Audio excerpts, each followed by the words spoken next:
ధరణిని అడ్డు పెట్టుకుని భూముల్ని కాజేశారు. ఫోరెన్సిక్ ఆడిట్లో సిరిసిల్ల, సిద్దిపేట జిల్లాలో అక్రమాల గుర్తింపు. చలానా సొమ్ము రారి మళ్లింపు వ్యవహారంలో 48 మంది క్రిమినల్ కేసులు. రెవెన్యూ శాఖ మంత్రి పొంగులేటి శ్రీనివాసరావు.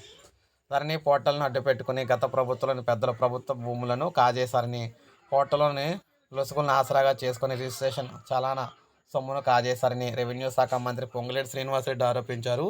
అందరి ఇక్కడ మనకి భాగవతాలను బయటపెడతామని, ఎవరిని వదిలిపెట్టే ప్రసక్తి లేదని స్పష్టం చేశారు.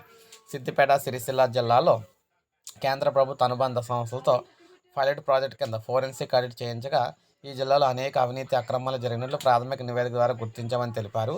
ఈ నివేదిక పరిశీలన పూర్తయిన తర్వాత మిగిలిన 31 జిల్లాలను ఆడిట్ నిర్వహిస్తామని పేర్కొన్నారు. సాగు భూముల రిజిస్ట్రేషన్ పోర్టల్లో ఛార్జీలు దారి మళ్లింపుపై ఏర్పాటు చేసిన హై లెవెల్ కమిటీ ఆ సభ్యులతో ఆయన మాట్లాడారనమాట.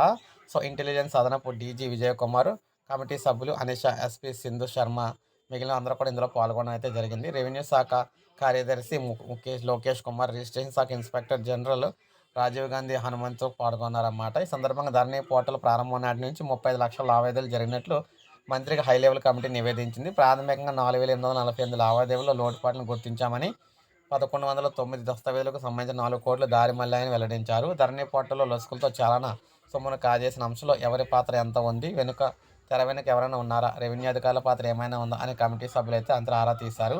కమిటీ సమర్పించిన ప్రాథమిక నివేదికను పరిశీలించిన మంత్రి మరింత లోతైన విచారణ చేసి నివేదికను సమర్పించాలని కోరారు.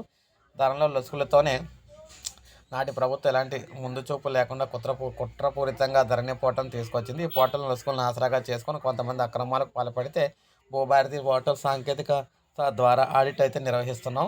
అక్రమాలను గుర్తించి తక్షణమే ఉన్నత స్థాయి కమిటీ ఏర్పాటు చేసి విచారణ చేపట్టాం. దీనికి సంబంధించిన 9 జిల్లాల్లోని 35 మండలాలు ఒక అక్రమాలకు పాటిపాలు 48 మందిపై క్రిమినల్ కేసులు అయితే పెట్టాము.